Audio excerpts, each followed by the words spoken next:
welcome back to Legally Blind, journal number 18. Journal number 18. So, I had some interesting things this week. Nothing too crazy, but definitely some learnings and some reminders or whatnot. Everything from dog getting sick and color schemes that I need to be aware of whenever we eventually go to build a house, to checking water levels in different containers, to moving trees out on the farm we're working on building. So we'll kind of get right into it. So, and first and foremost, we got 3 pups in the house, and unfortunately, one of them had gotten a little sick, and well, the floors are brown, and you can use your imagination from there. So my spouse was still asleep, and really hard for me to pick out color differences. So I ended up literally hands and knees crawling on the entire floor, just looking for things to clean up. And yeah, that's not a great fun experience. So I will say, whenever we do finally get to where we can build a house, it's good for my visual condition. We won't be doing brown floors. We'll be doing definitely a different color contrast. Not only for that, but for any kind of spills or things like that. If I dropped coffee grounds on this floor, there's no way I'm seeing it. So definitely something that just kind of brought that home, because crawling around on all fours trying to clean up floors is certainly not recommended activity, especially not at my age.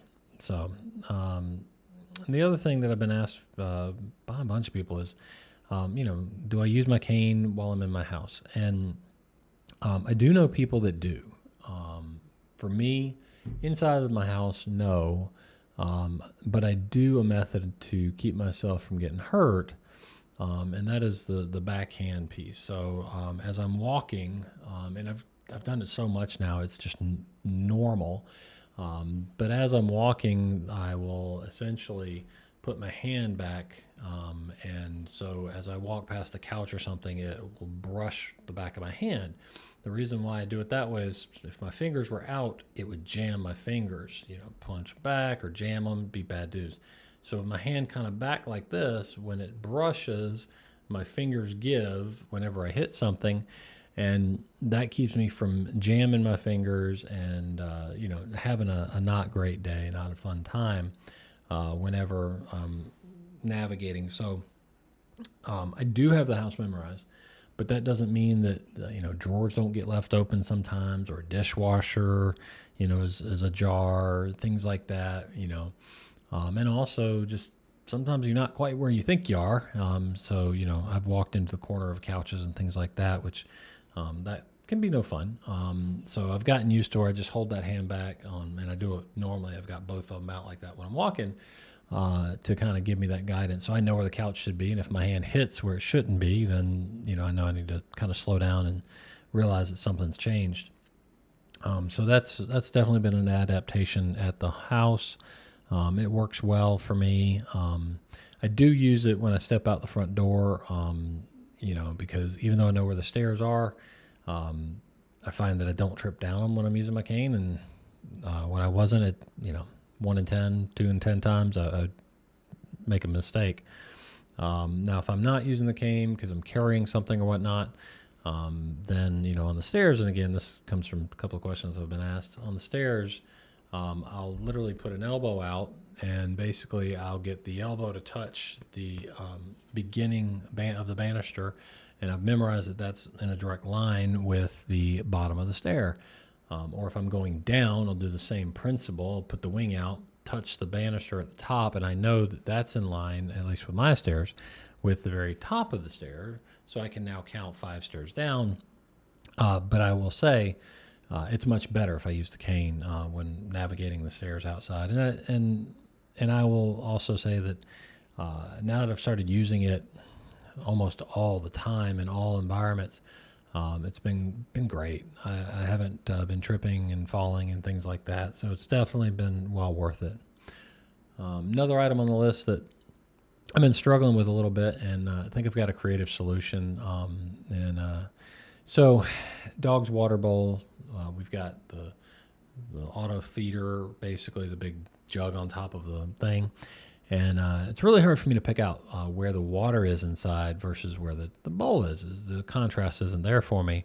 And then also the Keurig, the coffee, the water cantina. Hard to pick out where that water line is. So I looked really hard to find something that's food safe and whatnot. And I finally found, and you're going to laugh, but I finally found these little blue 2-inch ducks, sealed, no holes in them and all that, that essentially will float upright. So I'm going to put the little ducks in the water in the coffee container, and then also in the dog water bowl, so I can see the blue floating duck and know, okay, well, if it's halfway down, then they're halfway empty. I'll try and get a picture of that whenever that gets set up. But I'm really thinking that that's going to help, because up to now, the way I've been doing like the dog's water bowl is basically tapping on it, feeling the weight of the bowl, and kind of knowing from there. And the coffee, when it stops running, it's empty. But that's not the best way. So, any rate. And then jumping in, I get asked quite a bit as to, what are the things I can't do and that I do different with the visual impairment piece. And, I will say that, driving is off the table, obviously a motor vehicle. That said, I do have a tractor, and so I've been asked about this a bit. So, in the bottom left picture on the screen, there's a axe laying against a tree, because better for me to use a hand axe than a chainsaw. Obviously things move a lot slower with a hand axe. Things move a lot faster, so trying to avoid that. And again, with my vision, you want me to read something beyond about 15 inches, and again, thank God that still hasn't changed. But if you want me to read something beyond that, we're both out of luck. And then as it gets further out, it's varying levels of fuzz, or the shapes aren't quite what you would think they would be. And the other big part with mine is my peripheral is gone. So what I found on that is, just different ways to do things. So number one, when I'm operating my tractor, there's no one around. It's, so it's not like I'm worried about running a kid over or anything. Number two, I'm in the slowest on that one, and there is no clutch to worry about or anything, which it's a hydrostatic transmission. You press forward, it goes forward. You press backwards, it goes backwards. So that's good. So you can't accidentally make a mistake on that. And then also I do it, like I said, everything's in super slow, because there are plenty of things where I don't see a bit of a dip in the ground or an elevation change in the ground for certain, but I can feel the movement of the tractor. And so as long as I'm going slow enough with that, it creates a measure of safety in it. The other day I was looking, and I would have swore to you, I would have bet you a bunch of money that the ground was at a pretty steep slope. So I backed the bush hog in. If you don't know what a bush hog is, it's a big heavy-duty lawnmower, essentially for limbs and trees and sticks, not for mowing your regular grass. But I backed in very slowly to see if it would drop off, and it didn't. And mowed it, came forward. I got off the tractor, and I felt it out, and sure enough, it was flatter than flat. And what it was the green shrubs had given an illusion, because my eyes don't pick up depth properly, that it was a big slope, and it just wasn't. So I do have to be really, really careful. But things have gone pretty well with that so far, as long as I keep it slow and just feel and back off when I feel something moving in a way I didn't expect it to.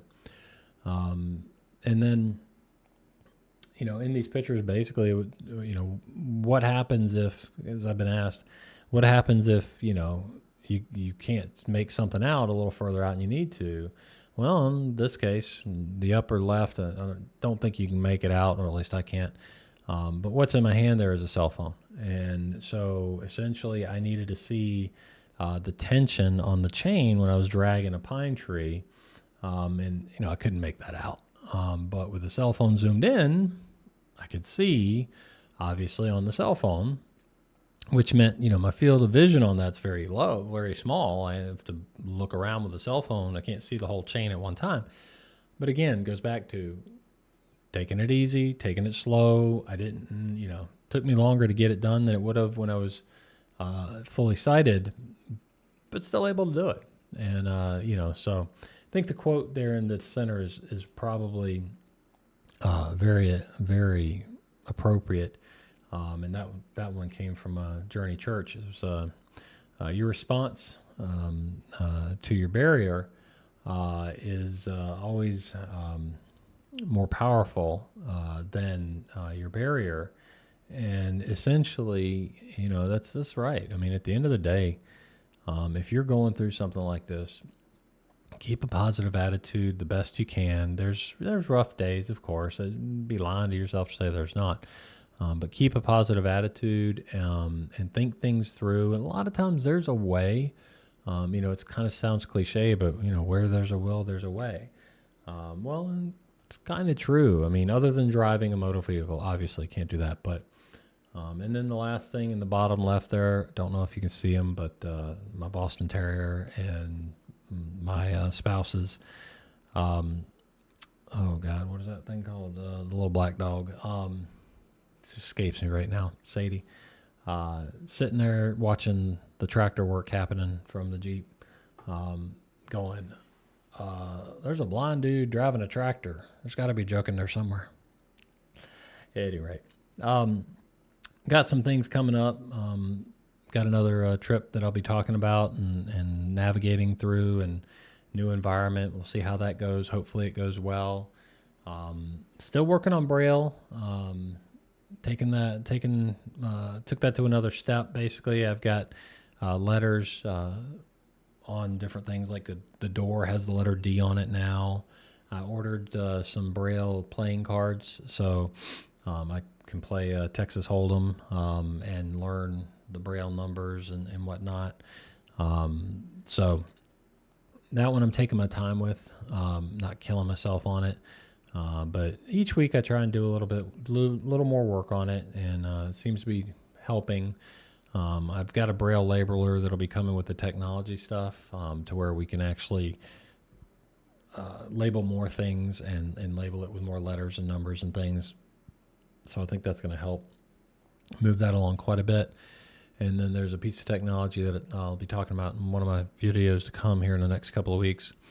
That is essentially you hook it up to the computer and it will, for lack of a better way of saying it, type out in Braille what's on there, like your emails and things like that. And you can go into Word and type, cat, and it'll print that out on a Braille thing that you can feel. So I'll be doing that to help me learn and practice because it's like anything. If you don't do it on a daily, you're going to lose it. Working on that and got a few other things coming with that I definitely am excited about talking about. And just hoping that my visual acuity stays at least 15 inches. I mean, it's not going to get any better. I know that's what they've said, so I accept that. But man, if it holds to that, that's awesome. And if it slips, it slips. We'll deal with it. But at the end of the day, one thing I'll say out there is, just keep your head up, keep smiling, keep rolling. Whatever you're dealing with in life, and we all have our own struggles. We all have our own challenges. This is mine. Yours is different. Everyone's is. And it really comes down to if you can keep a smile on and you can keep your head up, you can get through and thrive through really anything. So on that note, I hope everything goes well for everybody out there, and let's just keep on trucking. All right. Peace out, Girl Scout. Bye.